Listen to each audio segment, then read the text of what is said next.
Bonsoir à tous, bienvenue dans l'hebdo de la Fédération des Églises Adventistes à la Martinique. Je suis ravie de vous retrouver sur ce tout nouveau plateau pour un tout nouveau journal. Nous sommes le vendredi 10 novembre, voici les titres. Ils ont fait leur grande rentrée le 28 septembre dernier. Tout le personnel des institutions scolaires de la Fédération a pu se réunir lors d'un séminaire proposé par le département éducation de la Fédération autour d'un thème « Communiquer pour construire ». Notre équipe était sur place pour capter quelques images. Promouvoir les valeurs et l'action de l'Église, c'est la mission que s'est lancée Espérance FM avec leur rendez-vous, un concept autour d'un petit déjeuner. Le rendez-vous réunit plusieurs professionnels du tissu économique local. Nous verrons pourquoi. De nombreux jeunes adventistes sont confrontés au défi d'aller au cours le samedi ou pas. 3 jeunes de l'église de Sion ont répondu à quelques questions. Nous verrons leurs témoignages dans cette édition. Enfin, le pasteur Eli Henry, président de la division interaméricaine, était présent sur ce plateau. Nous verrons pourquoi il est présent en Martinique.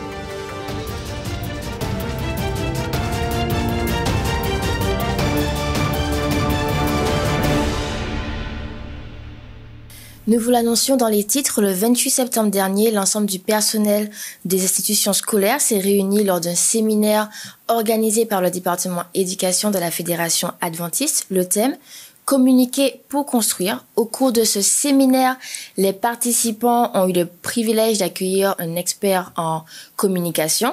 Des ateliers interactifs ont permis au personnel de se rencontrer, d'échanger, de dialoguer et de recueillir des outils innovants à pouvoir utiliser au sein des institutions. Nous avons eu l'opportunité d'interviewer cet expert qui nous a partagé l'impact de la communication dans le domaine de l'éducation.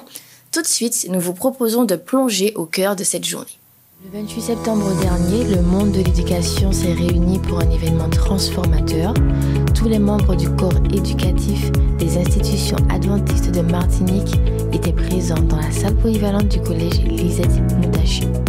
L'heure est d'abord à la louange et à la méditation pour mettre ce temps entre les mains de Dieu. C'était un séminaire orchestré par le département de l'éducation qui a rassemblé tout ce personnel autour d'un thème central, communiquer pour construire. Tout d'abord, la communication dans n'importe quelle organisation permet à l'organisation de progresser et permet une vraie construction. Nous avons une éducation holistique, le mental, le spirituel, le social. Et tout à l'heure, nous avons entendu parler de l'émotionnel. Et souvent, nous négligeons cet aspect.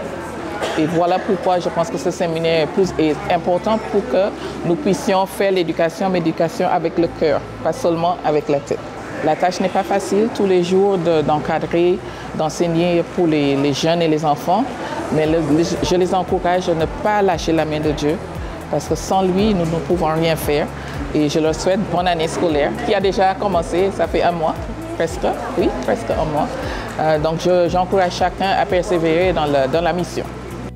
Dans ce groupe en mouvement, anciens et nouveaux membres se croisent pour recevoir leur cadeau d'arrivée pour certains et de départ pour d'autres et laissent la place à Aline Populo, experte en communication qui était présente pour transmettre les outils nécessaires pour une communication construite et mener un temps d'échange avec ces acteurs de l'éducation.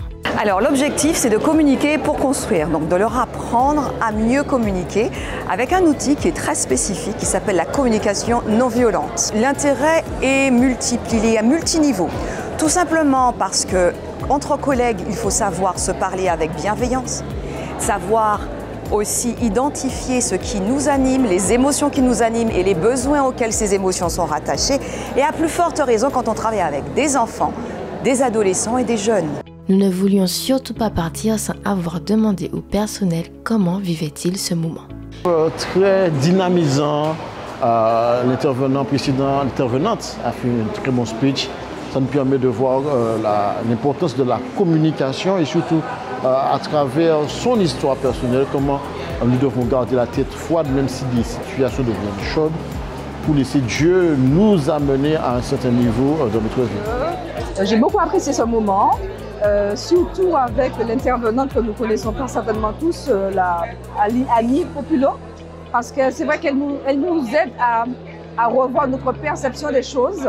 Et je crois que quelque part, cet outil-là nous permettra avec les enfants de regarder, d'écouter un enfant certainement différemment. Très intéressant, ça a l'air très enrichissant. Quant à la thématique, je pense que ça me servira beaucoup en ce qui concerne l'enseignement, parce qu'on est amené à communiquer avec les élèves, à savoir communiquer. Et comme il y a aussi beaucoup d'élèves qui n'ont pas cette compétence à communiquer sans violence. Et je pense qu'avec ce petit séminaire, ça va m'aider à pouvoir mieux gérer ce genre de situation. Et en tout cas, les gérer différemment que lorsque je les ai connus. En tout cas. The Rendez-vous, une initiative passionnante d'Espérance FM. Cette initiative a pour mission de promouvoir les actions et les valeurs de l'Église et de la radio. The Rendez-vous a instauré un cadre chaleureux autour d'un petit déjeuner devenu le lieu de convergence de nombreux professionnels du tissu économique. Au fil du temps, cet événement a suscité un intérêt croissant pour les acteurs économiques de la région. 180 personnes ont déjà pu profiter de ce petit déjeuner. Dans ce reportage, nous explorons les raisons de cette popularité, bien plus qu'un simple petit déjeuner matinal, mais plutôt une plateforme dynamique favorisant le dialogue, l'échange, la promotion de valeurs essentielles de l'Église. Philippe Ferjeux, directeur d'Espérance FM, nous en dit plus.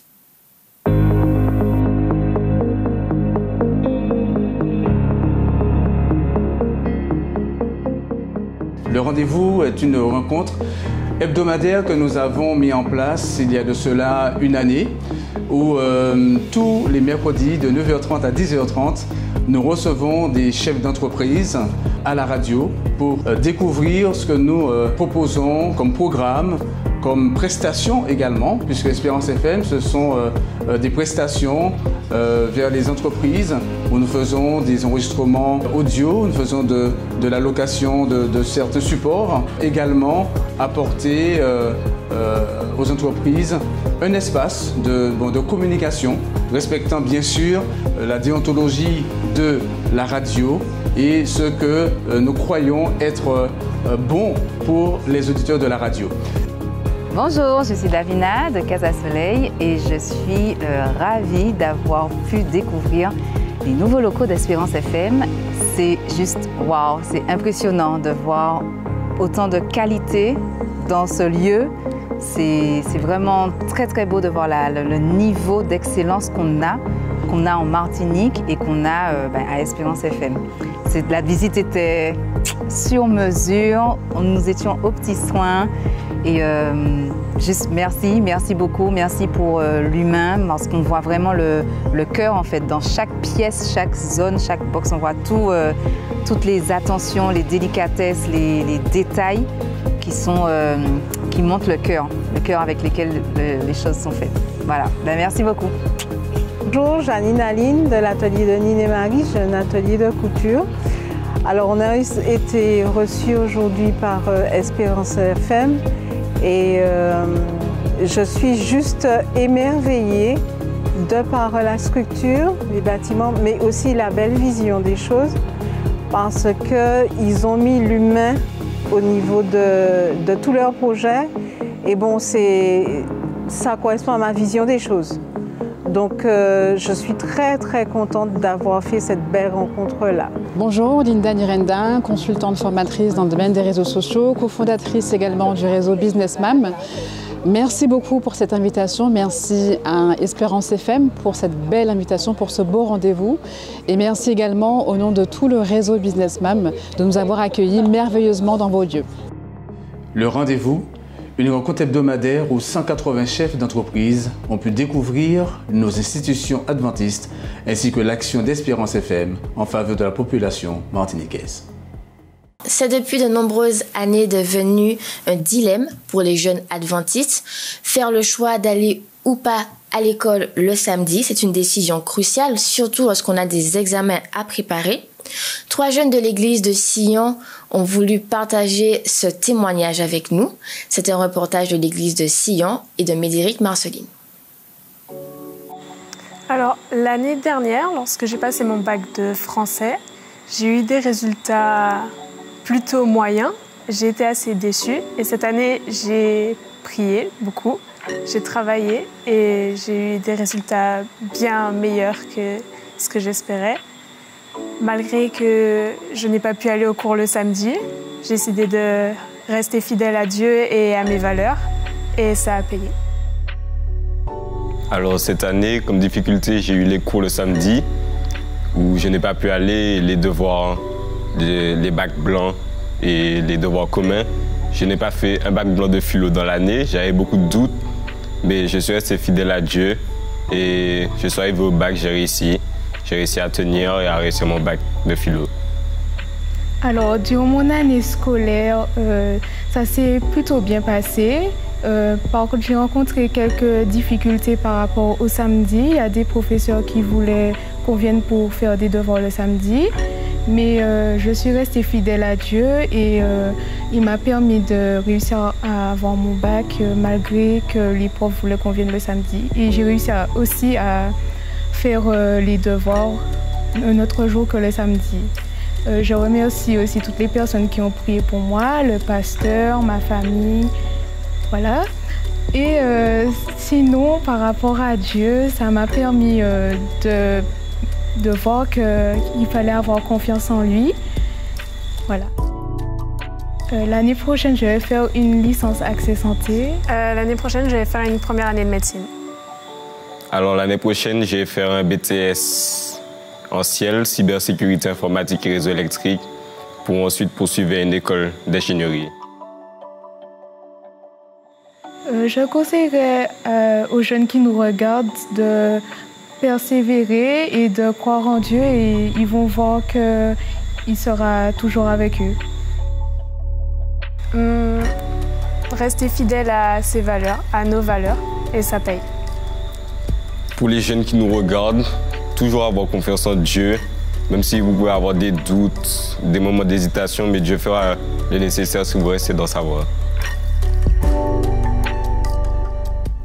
Vous l'avez déjà sûrement vu sur YouTube ou dans de grands rassemblements de la communauté au niveau de la division interaméricaine. Eli Henry est le seul président à parler anglais, espagnol et français pour notre plus grand bonheur. Eli Henry est le président de la division interaméricaine. Bonsoir, pasteur Eli Henry. Enchanté. Merci d'avoir accepté notre invitation. Je vais commencer par tout de suite te poser une toute première question. Nous avons donc appris que tu étais en Martinique. Que nous vaut l'honneur de ta présence sur notre belle île aux fleurs? Oh, je suis très heureux d'être ici et d'être accueilli par la famille adventiste de la Martinique, mais aussi de l'Union des Antilles et Guyane françaises. Parce qu'en fait, je suis arrivé en début de semaine pour participer au comité de fin d'année de l'Union des Antilles et Guyane françaises, qui réunit les administrateurs des différentes fédérations et missions et les autres membres du conseil d'administration. J'ai été très heureux de pouvoir partager de bonnes nouvelles et écouter aussi comment Dieu continue d'ajouter à son Église ceux qui doivent être sauvés, ici dans les Antilles et Guyane française, mais aussi les grands défis auxquels l'Église fait face actuellement. Tu as parlé également de ces nouveaux membres qui rejoignent la communauté. D'ailleurs, effectivement, nous avons beaucoup de frères et sœurs qui ont rejoint la communauté adventiste. Est-ce que tu pourrais nous expliquer en quelques mots quel est le rôle de la division interaméricaine dans cette sphère fédérale ecclésiale? La division interaméricaine, en fait, est un bureau administratif de l'Église adventiste mondiale, que nous appelons la conférence générale. Et nous avons comme tâche d'assister l'Église et les membres auxquels on fait référence dans leur croissance spirituelle. Et nous assistons aussi au niveau de l'administration, orientation que nous donnons à nos dirigeants. Et quand nous parlons de la division interaméricaine, nous parlons de l'Église adventiste du 7e jour dans la zone du Mexique, de l'Amérique centrale, et Colombie, Venezuela, et les Guyanes, et Suriname et toutes les îles. Toutes les îles de la Caraïbe font partie de la division interaméricaine. Et nous parlons de plus de 3 700 000 membres. Et chaque jour, le Seigneur ajoute dans son Église ceux qui doivent être sauvés, comme autant des actes des apôtres. Et pour nous, au niveau de la division, c'est très important.